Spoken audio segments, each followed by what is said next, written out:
Good evening, I'm Fana Sheikh and this is AWANI Tonight. We begin this evening's news with the Tioman state seat by-election result. Barisan Nasional candidate and Tioman incumbent Datuk Seri Muhammad Jari Hussein has won the seat with 48.95% majority.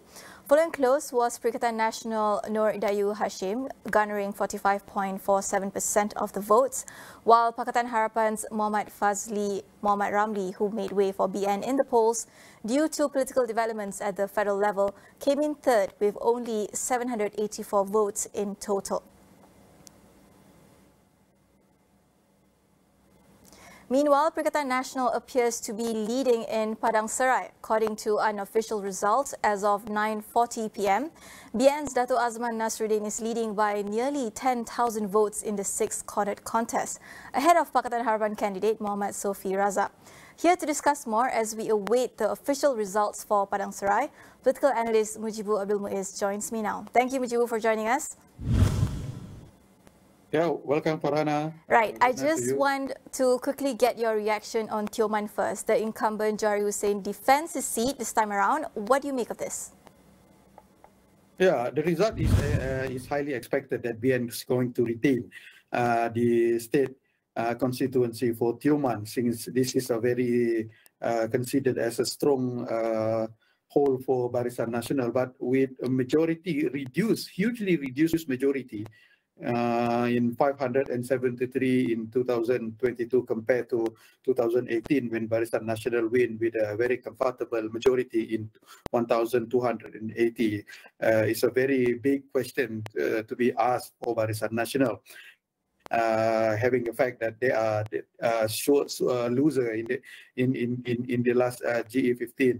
So definitely it's going to be a very hard work need to be done by Barisan Nasional to retain not only Tioman but in order to gain momentum in the next GE16.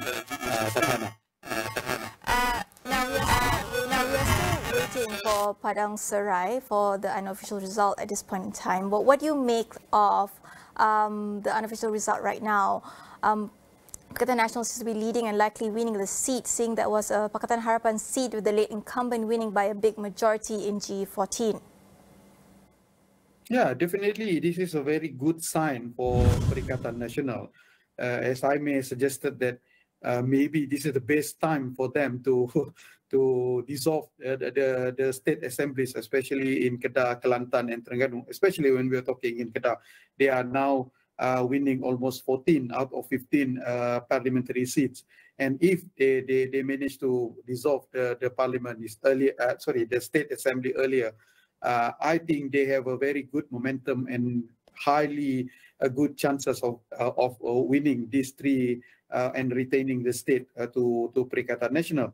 And of course, when you are talking that they are leading almost 12,000 majority, they are going to expectedly win this seat compared to PKR 8,800 in 2018.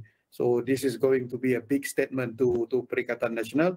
And of course, it is a very wake-up call to the Pakatan Harapan as they lost this seat. They are going to lose this seat tonight, and how this development may send a good signal for them to rethink a new strategy of how they are going to win in the next state election. Because I'm going to say that if Kedah is going to be dissolved, it is a very good chances of Perikatan Nasional retain this state to pass, especially.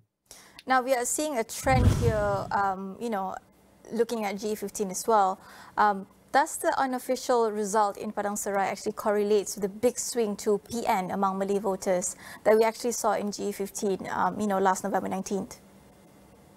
Well, I'll say this is a move that carried out from the GE15 because this is a election that 2 weeks late from the actual date. Yeah, due to the fact that this is a 2-week late, so the momentum is still there. And of course, people are still unknown to what kind of mixed government that they are going to face in the near election, in the near future. And of course, we are talking about how the Malay people, especially in Kulim or in Padang Serai, when they are seeing that it is the best, it is still the best of the two, Barisan Nasional and Pakatan Harapan will be Perikatan Nasional. And of course, this will be the mood in 2015. But I'm still unsure that how this mood is going to be put under a perspective. If we are looking at the Barisan Nasional and Pakatan Harapan marriage in federal government, how if these two coalition make it in their collaboration and deliver the expected things that people are expecting from them, especially if they manage to wrestle down the expectation that kleptocracy, the Malay Islam centrist of Perikatan Nasional in their narrative, if this can be settled by this collaboration, maybe the GE16 in the future will create another perspective for Pakatan Harapan. Right. Briefly, Mujibu, if you look at, obviously these two state election is held after the formation of, the coalition government BN and PH. Do you think they serve as a good test of public acceptance of the new alliance between PH and BN?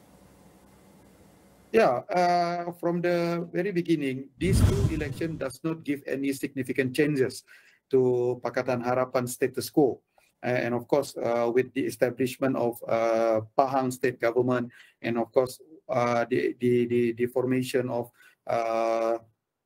coalition government in federal level. So this means nothing, but somehow it still give a significant signal to this coalition that you are still not safe with any development, because the momentum is there with Perikatan Nasional, and of course facing the midterm election, so-called, with the dissolvement of state assembly in Kedah, Kelantan, Terengganu, Negeri Sembilan, Penang, and Selangor. They are still unsure whether the trend can still be carried on to the state, and what kind of collaboration between Pakatan Harapan and Barisan Nasional that may create an euphoric to the people, unless they could deliver, or if they cannot deliver, it will significantly give a boost to Perikatan Nasional of not only retaining these three states, Kedah, Kelantan, and Terengganu, but maybe start to expanding their influence in Penang, Negeri Sembilan, and Selangor. That's definitely something to look out for, especially in G16. Thank you so much, Mujibu, for your insights. Now, more than 1,000 videos were automatically removed on TikTok in the week after the 15 general elections due to extremist content, says Communications and Digital Minister Fahmi Fazil. He adds that he has instructed ministry officials and senior officers to look into the matter to avoid similar occurrences in the future. There is this increase after the elections when there is no other cabinet ministers, then that indicates that at that point in time, there appears to be some kind of concerted, coordinated effort to perpetuate these videos, this content, which obviously, even for TikTok to automatically remove, means that even TikTok has identified them to be provocative and extreme.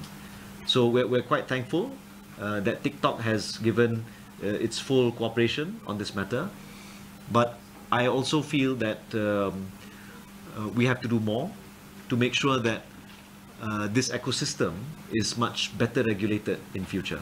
So we are looking at current existing laws to see how we can strengthen them without compromising on a commitment to freedom of speech. We draw the line at fake news and extremist or hate speech or violence. So there are clear boundaries. We will go for a quick break. Stay with us.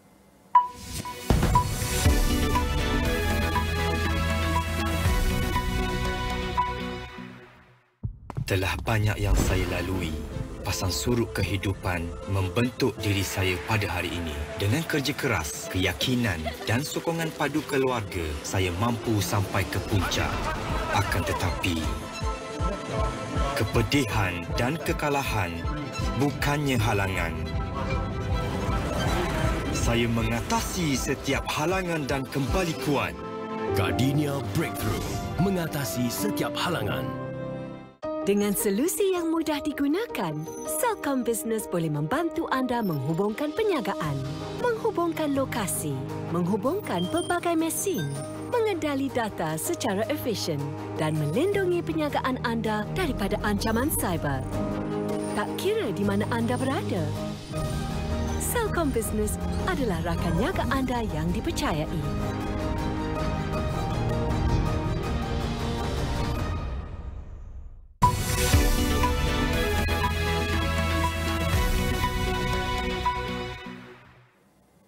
Welcome back. A suspected suicide bomber targeted a police station in Bandung, Indonesia, killing himself and a police officer as well as wounding 10 people. Authorities say the attacker had been previously jailed for terrorism and was affiliated to the Islamic State-inspired Jamaah Ansharud Daulah (JAD) group. The man was said to have entered the police station and detonated explosive where police were waiting for morning assembly. A blue motorbike was found at the scene with a note rejecting Indonesia's new criminal code that was ratified in Parliament on Tuesday. The legislation bans sex outside of marriage and prohibits cohabitation between unmarried couples. New defamation articles also make it illegal for people to insult the president or criticize state ideology. Indonesia, the world's most populous Muslim-majority country, has seen attacks by Islamic militants in recent years, including at police stations, churches and venues frequented by foreigners. Meanwhile, China has announced a nationwide loosening of COVID-19 restrictions, the biggest change to its tough zero-COVID policy since the pandemic began 3 years ago. The relaxation of rules includes allowing infected people with mild or no symptoms to quarantine at home and dropping testing for people traveling within the country. China previously required all positive cases to be isolated in centralized government facilities. Now, those traveling across provinces do not need to provide a 48-hour test result and do not need to test upon arrival. People are also no longer required to show a green health code on their phones to enter public buildings and spaces, except for nursing homes, medical institutions and schools. Meanwhile, the National Health Commission said it would expedite vaccination of the elderly, long seen as the major obstacle to the relaxation of restrictions. Anger over the country's anti-COVID regime resulted in nationwide demonstrations last month, not seen since the 1989 Tiananmen Square protests. 25 people have been arrested in raids across Germany on suspicion of plotting to overthrow the government. Local media reports that the group of far-right and ex-military officers had planned to storm the parliament building and seize power. More than 3,000 officers, including anti-terror units, took part in the early morning raids and searched more than 130 properties in what German media described as one of the largest police actions the country has ever seen. A 71-year-old man who goes by the nickname Henrik 13 is alleged to have been central to the plot to overthrow the government. Federal prosecutors said he is one of 2 ringleaders among those arrested across 11 German states.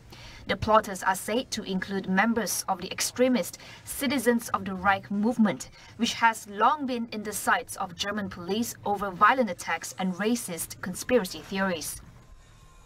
They also refuse to recognize the modern German state and want to install a new government based on Germany in 1871. Children today may be digital natives, but the risks and threats they face online are a terrible reality for too many. Tonight on Consider This, we ask our guests how policymakers and stakeholders can disrupt harm to children before it happens. That is all we have for you on AWANI tonight. I'm Fanashe. Thank you for watching.